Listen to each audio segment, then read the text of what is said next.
नमस्कार, आप देख रहे हैं द न्यूज़ 13। मेरा नाम है अमृतपाल। आज की हम इस वीडियो में बात करेंगे गंगानगर के एक ऐसे शख्स की जो 15 साल की उम्र में हिंदुओं का कत्लेआम देखता है। 15 साल की उम्र में वो अपने परिवार को खो देता है और वही 15 साल का लड़का बेघर होकर गंगानगर आता है। इस लड़के के पास गंगानगर में जब ये आया था तो इसके पास ना ही कोई जमीन होती है, ना ही कोई परिवार होता है, ना ही इनके पास कोई पैसा होता है। पर ये जो 15 साल का लड़का है आने वाले समय में गंगानगर इन्हीं राजस्थान की राजनीति में छाप छोड़कर जाता है। जी आप समझ गए होंगे मैं किसकी बात कर रहा हूं। आज हम बात करेंगे गंगानगर के बाऊजी राधेश्याम गंगानगर की। आपको मैं बता दूं कि राधेश्याम बाऊजी का जन्म पाकिस्तान के बहावलपुर रियासत के हासिलपुर में हुआ था। हासिलपुर तब एक पाकिस्तान में छोटी मंडी थी। पार्टीशन से पहले की बात है ये। तब इंडिया पाकिस्तान एक ही होता था।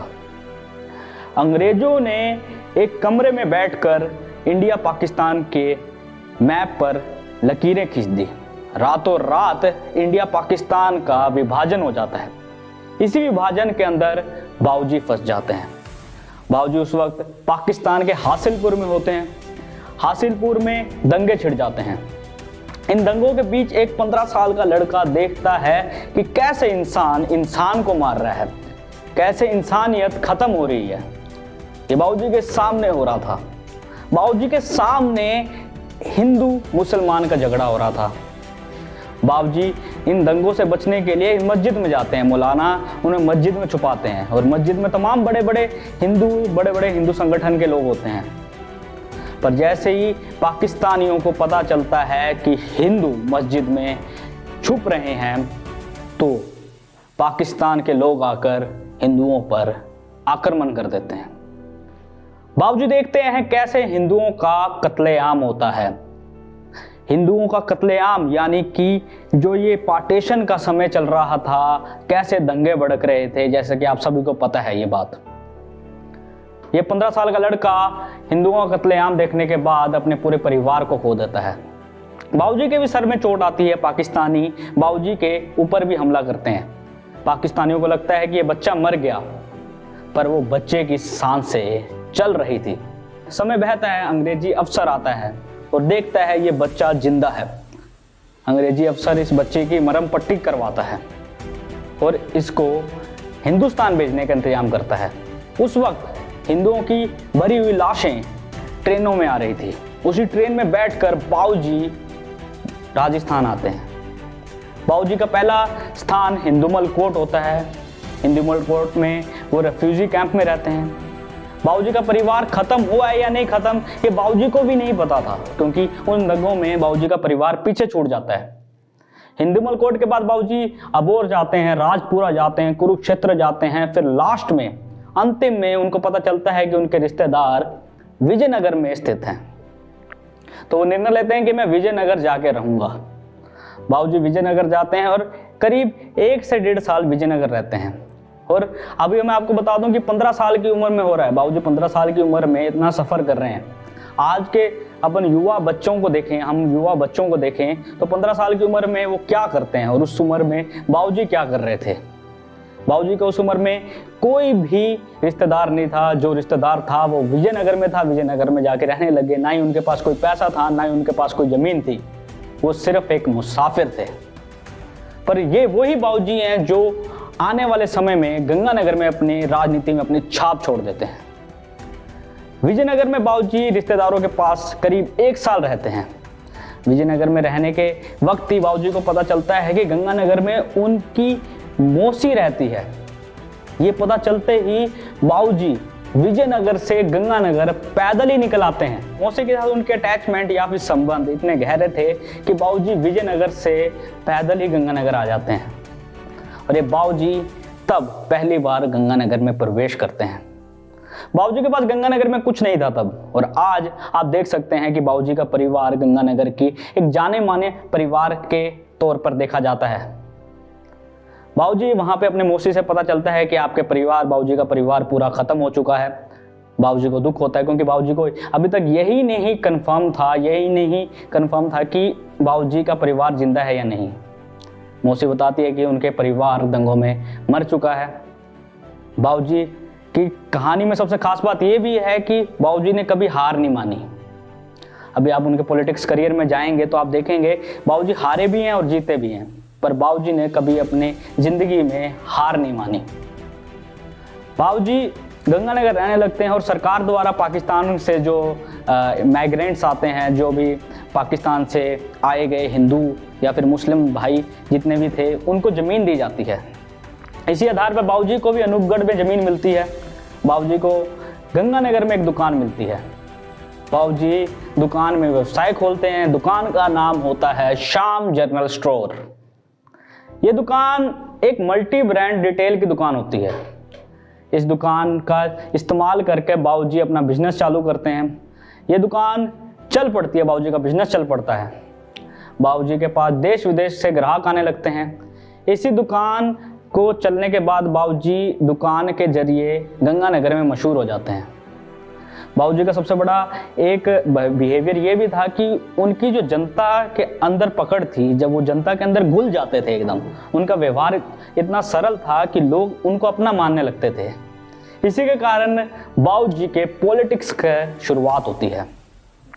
बाबूजी ने लोगों के कहने पर पहली बार पार्षद का चुनाव लड़ा। 1960 के आसपास की बात है ये। 1960 के आसपास इंदिरा गांधी भी अपने चरम सीमा पे थी। कांग्रेस का दबदबा था राजस्थान और देश में। बाबूजी चुनाव लड़ते हैं 1960 के आसपास, पार्षद का चुनाव लड़ते हैं। आज़ाद उम्मीदवार होते हैं, शेर के निशान पर चुनाव लड़ते हैं। जनता के अच्छे समर्थन के कारण बाबूजी पार्षद बन जाते हैं और वाइस चेयरमैन भी गंगानगर की नगर परिषद में वाइस चेयरमैन भी बनते हैं। उसी साल 6 महीने में वो चेयरमैन बना दिए जाते हैं, क्योंकि चेयरमैन अच्छा काम नहीं कर रहा था तो वो रिजाइन कर देते हैं और बाबूजी को चेयरमैन बना देता है। बाबूजी लगातार 2 बार गंगानगर परिषद के वाइस चेयरमैन बनते हैं। इस वक्त उन्होंने सड़कें, सीवरेज और नालियों जैसे काम करवाए। ये जो गंगानगर का मूलभूत ढांचा है, ये उस वक्त हुआ था। नगर परिषद में 2 बार चेयरमैन रहने के बाद बाबूजी फैसला लेते हैं कि वो अपना पहला चुनाव 1977 में लड़ेंगे। इस वक्त केदारनाथ का गंगानगर में इतना खतरनाक दबदबा था, इतना खतरनाक जनसलाब उनको मिलता था कि कोई भी कांग्रेस की टिकट से चुनाव लड़ने के लिए राजी नहीं होता था। केदारनाथ तब राजस्थान सरकार के तत्कालीन गृह मंत्री भी होते थे। बाबूजी हिम्मत करते हैं और केदारनाथ जैसे बड़ी शख्सियत जिसने गंगानगर में राज किया है, उनके सामने चुनाव लड़ते हैं। पर बाबूजी इस चुनाव को हार जाते हैं। बाबूजी इस चुनाव से नाराज नहीं होते। बाबूजी दूसरी बार अपना चुनाव लड़ते हैं। ये है 1980 की बात। आप सोच रहे होंगे 1980 में, आपको मैं बता दूं कि इंदिरा गांधी के कहने पर राष्ट्रपति ने राजस्थान की सरकार भंग कर दी थी, क्योंकि इंदिरा गांधी की केंद्र में सरकार आ चुकी थी और राजस्थान में जनता दल की सरकार थी। तो इंदिरा गांधी ने फैसला किया कि राजस्थान में उपचुनाव हो जाए। विधानसभा निरस्त करने के कारण वापस चुनाव होते हैं और इस चुनाव में केदारनाथ चुनाव नहीं लड़ते। और आपको मैं बता दूं कि इस चुनाव में बाबूजी को कांग्रेस की टिकट तो मिलती है, पर एक फैक्ट ये भी है कि बाबूजी को कांग्रेस की टिकट नहीं मिल रही थी इस चुनाव में। बाबूजी निराश हो जाते हैं और बाबूजी इंदिरा गांधी के पास चल जाते हैं। बाबूजी इंदिरा गांधी को कहते हैं, जब आपके पास केदारनाथ के सामने लड़ाने के लिए कोई व्यक्ति नहीं था, तब आपने हमें टिकट दे दी और आप अब हमारी टिकट काट रहे हैं। इंदिरा गांधी के कहने पर बाबूजी को टिकट मिलती है। बाबूजी कांग्रेस की टिकट से चुनाव लड़ते हैं। केदारनाथ इस चुनाव में नहीं लड़ते और बाबूजी कुछ चुनाव जीत जाते हैं। 1980 में बाबूजी गंगानगर की सीट से विधायक बनते हैं और विधानसभा जाते हैं। अब बात आ चुकी है 1985 की। 1985 से 90 के चुनाव में कांग्रेस अपनी राजस्थान में सरकार बनाती है। बाबूजी कांग्रेस से चुनाव लड़ते हैं और सामने होता है प्रोफेसर केदारनाथ। प्रोफेसर केदारनाथ को गंगानगर में कोई नहीं हरा पाया, क्योंकि केदारनाथ की छवि ऐसी थी कि वो जनता के बीच में रहते थे और जनता का भरपूर जन समर्थन मिलता था। बाबूजी इस चुनाव को भी हार जाते हैं। आपको मैं ये भी बता दूं कि बाबूजी की जो हार जीत के अंदर बाबूजी 1980 से लेकर 90 तक यूआईटी के चेयरमैन में बनते हैं। इन 10 साल में बाबूजी, जो अब आप देख रहे हैं सुखाड़िया सर्किल से जो इधर का गंगानगर है, ये सारा बाबूजी ने बसाया है, एक तरीके से हम कह सकते हैं। क्योंकि इस वक्त गुजवार नगर भी नहीं था, इस वक्त गंगानगर के इंदिरा वाटिका भी नहीं था। सुखाड़िया सर्किल केवल एक बनाया बाबूजी ने सबसे पहले। सुखाड़िया सर्किल बनाने के बाद उन्होंने इंदिरा वाटिका बनाया, जवाहर नगर बनाया, हाउसिंग बोर्ड बनाया। ये हम कह सकते हैं जो बस्ती अब बस रही है सुखाड़िया सर्किल के इधर, ये सब बाबूजी की देन है। 10 साल यूआईटी के चेयरमैन का जो कार्यकाल में ये सब बाबूजी ने किया। अब बात आती है 1990 की। 1990 में एक सरकार बनती है राजस्थान में बीजेपी और जनता दल की। बाबूजी कांग्रेस से चुनाव लड़ते हैं और सामने फिर से आते हैं केदारनाथ। इस चुनाव में भी केदारनाथ बाजी मार लेते हैं, पर ये जो कार्यकाल है पीवी नरसिम्हा राव की सरकार ने राजस्थान सरकार को भंग कर दिया था, क्योंकि इस वक्त बाबरी मस्जिद का विवाद चरम सीमा पे था। तो मैं आपको बता दूं कि एक साल चुनाव नहीं हुआ, फिर एक साल बाद चुनाव होते हैं, यानी कि 1993 में। 1993 में बीजेपी की सरकार बनती है। इस समय केदारनाथ की मृत्यु हो जाती है। बाबूजी फिर विधायक के चुनाव लड़ते हैं और फिर से टिकट मिलती है उनको कांग्रेस की। पर इस वक्त सामने बाबूजी के सामने जो चुनाव लड़ते हैं वो तत्कालीन मुख्यमंत्री राजस्थान के भैरव सिंह शेखावत होते हैं। भैरव सिंह शेखावत बीजेपी से चुनाव लड़ते हैं। बाबूजी उस समय तत्कालीन मुख्यमंत्री के सामने चुनाव लड़ते हैं और भैरव सिंह शेखावत, मैं आपको बता दूं कि उस वक्त के सीएम भी बनते हैं। पर गंगानगर की जनता का क्या कहना है? गंगानगर की जनता ने भैरव सिंह शेखावत को हराकर बाबूजी को जिता दिया और बाबूजी ने उस वक्त के तत्कालीन मुख्यमंत्री चेहरा और मुख्यमंत्री को हराकर गंगानगर की सीट से विधानसभा जाते हैं। इस समय आपको मैं बता दूं कि बीजेपी की सरकार बनती है और जिसको बाबूजी ने हराया था भैरव सिंह शेखावत मुख्यमंत्री बनते हैं। अब बात आ चुकी है 1998 की। 1998 से 2003 तक कांग्रेस की पहली बार अशोक गहलोत सरकार बनाते हैं। बाबूजी को कांग्रेस की टिकट मिलती है और सामने होते हैं सुरेंद्र सिंह राठौर। सुरेंद्र सिंह राठौर केदारनाथ के शिष्य होते हैं और केदारनाथ के शिष्य महेश पेड़ीवाल भी होते हैं, जिनको बीजेपी की टिकट मिलती है। यानी कि बाबूजी वर्सेस सुरेंद्र सिंह राठौर वर्सेस महेश पेड़ीवाल। इस त्रिकोणा मुकाबले में बाबूजी जीत हासिल करते हैं और दूसरे नंबर पर सुरेंद्र सिंह राठौर आते हैं और बीजेपी के महेश पेड़ीवाल तीसरे नंबर पर आते हैं। बाबूजी को इस कार्यकाल में राजस्थान का मंत्री भी बनाया जाता है। बाबूजी को आयुर्वेद और इरिगेशन विभाग दिया जाता है। आपको मैं बता दूं कि बाबूजी और अशोक गहलोत की कभी व्यक्तिगत तौर पर नहीं बनी। अब बाबूजी को जो मंत्री बनाया था ये भी हाईकमान के कहने पे बनाया था। बाबूजी अपने 5 साल का कार्यकाल पूरा करते हैं। फिर आ जाता है 2003 से 8 तक बीजेपी की सरकार बनती है। बाबूजी कांग्रेस से चुनाव लड़ते हैं और सामने होते हैं सुरेंद्र सिंह राठौर। पर सुरेंद्र सिंह राठौर इस वक्त आजाद उम्मीदवार नहीं थे। सुरेंद्र सिंह राठौर इस बार बीजेपी से चुनाव लड़ रहे थे और जो महेश पेड़ीवाल है बीजेपी के, वो भी सुरेंद्र सिंह राठौर को समर्थन दे देते हैं और सुरेंद्र सिंह राठौर बाबूजी को हरा कर चुनाव जीत जाते हैं। इस कार्यकाल में बाबूजी विपक्षी भूमिका निभाते हैं, अपने आंदोलन करते हैं और विपक्ष में रहकर अपनी भूमिका अदा करते हैं। अब बात आ चुकी है 2008 की। 2008 से 13 तक कांग्रेस की सरकार बनती है। बाबूजी को टिकट बंटने से 10 दिन पहले पता चलता है कि उनकी टिकट कट चुकी है। बाबूजी अब हैरान परेशान हो जाते हैं। कांग्रेस के नए नियम के आधार पर 70 साल से ज्यादा वर्षों के व्यक्ति को टिकट नहीं मिल सकती, पर कांग्रेस ने कुछ व्यक्तियों को टिकट दी भी थी। इसे हैरान परेशान बाबूजी को वसुंधरा राजे का फोन आता है। वसुंधरा राजे कहने पर बाबूजी बीजेपी में शामिल होते हैं। बाबूजी को बीजेपी की टिकट मिलती है और बाबूजी बीजेपी से पहली बार चुनाव लड़ते हैं। बाबूजी के सामने होते हैं तत्कालीन विधायक राजकुमार गौड़ और ये त्रिकोणा मुकाबला होता है और तीसरा उम्मीदवार होता है मनिंदर मान आजाद उम्मीदवार होता है। तत्कालीन एमएलए राजकुमार गौड़ का ये पहला विधायकी चुनाव था। बाबूजी इस चुनाव को जीतकर गंगानगर से विधायक बनते हैं और ये विधायकी बीजेपी से ये पहली बार आती है।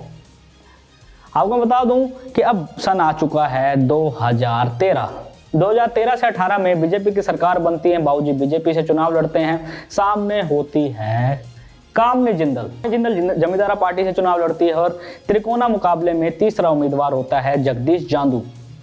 आपको मैं पीछे लेके चलता हूं। जब बाबूजी कांग्रेस में थे, जगदीश जांदू और बाबूजी का गुरु शिष्य वाला रिश्ता था। अब 2013 के चुनाव में आते हैं तो आप यही देख सकते हैं कि इसी मुकाबले में गुरु चेला आमने सामने हो जाते हैं।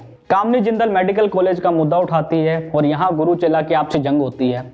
इस गुरु चेला की जंग में कार्यकर्ता बढ़ जाते हैं। कामनी जिंदल इस चुनाव में बाजी मार लेती है। इस चुनाव में बाबूजी के प्रचार में तत्कालीन प्रधानमंत्री नरेंद्र मोदी जी भी आते हैं। पर बाबूजी का डिक्लाइन भी इसी चुनाव के बाद ही चालू होता है। और अब हम आ जाते हैं 2018 से 2023 के चुनाव में। इस बार कांग्रेस की सरकार बनती है। बाबूजी इंडिपेंडेंट चुनाव लड़ते हैं, कांग्रेस से टिकट मिलती है अशोक चांडक को, बीजेपी से मिलती है वनीता आहूजा को हो, और राजकुमार गौड़ इंडिपेंडेंट चुनाव लड़ जाते हैं और जयदेव बिहानी भी इंडिपेंडेंट चुनाव लड़ते हैं। इस चुनाव में बाबूजी बुरी तरह हार जाते हैं और राजकुमार गौड़ अपना पहला विधायक की चुनाव जीत जाते हैं। और अब 1 जनवरी 2021 को बाबूजी अपना उत्तराधिकारी अपने बड़े बेटे वरिंदर राजपाल को बना देते हैं। ये थी बाबूजी की पॉलिटिकल और पर्सनल कहानी। बाबूजी कितनी बार हारे, बाबूजी कितनी बार जीते, पर बाबूजी ने कभी अपने व्यक्तिगत तौर पर हार नहीं मानी। बाबूजी चलते रहे। बाबूजी पार्टीशन के बाद राजस्थान आए, राजस्थान रहे, पर वो जो बाबूजी राधेश्याम गंगानगर कभी डरे नहीं।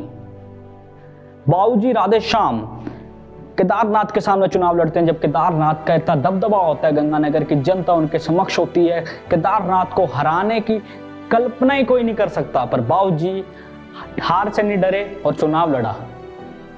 और बाबूजी कभी केदारनाथ को तो नहीं हरा पाए, पर बाबूजी को गंगानगर की जनता ने इतना प्यार दिया कि वो राजस्थान सरकार के मिनिस्टर भी रहते हैं। बाबूजी के डिक्लाइन का सबसे बड़ा कारण बाबूजी की फैमिली भी है। बाबूजी की फैमिली पॉलिटिक्स में सक्रिय नहीं थी। बाबूजी की फैमिली जितना पॉलिटिक्स में सक्रिय होनी चाहिए थी उतना नहीं थी। सक्रिय तो अभी भी हैं। वरिंदर राजपाल बाबूजी की रियासत संभाल रहे हैं, पंजाबी महासभा के वो अध्यक्ष हैं, पर जितना बाबूजी ने किया उसके तुल्य वरिंदर राजपाल को हम नहीं रख सकते। बाबूजी के डिक्लाइन का सबसे बड़ा कारण ये भी है कि उनकी उम्र इतनी ज़्यादा हो चुकी है। उम्र के कारण जनता युवाओं को मौका देना चाहती थी, नए उम्मीदवारों को मौका देना चाहती थी, इसलिए बाबूजी को हार का सामना करना पड़ा। कामनी जिंदल के चुनाव के बाद बाबूजी का लगातार डिक्लाइन आया। वनीता आहूजा को जब टिकट मिली थी, बाबूजी ने समर्थन नहीं दिया बीजेपी को, और इस वजह से बाबूजी की इस चुनाव में जमानत जब्त हो गई।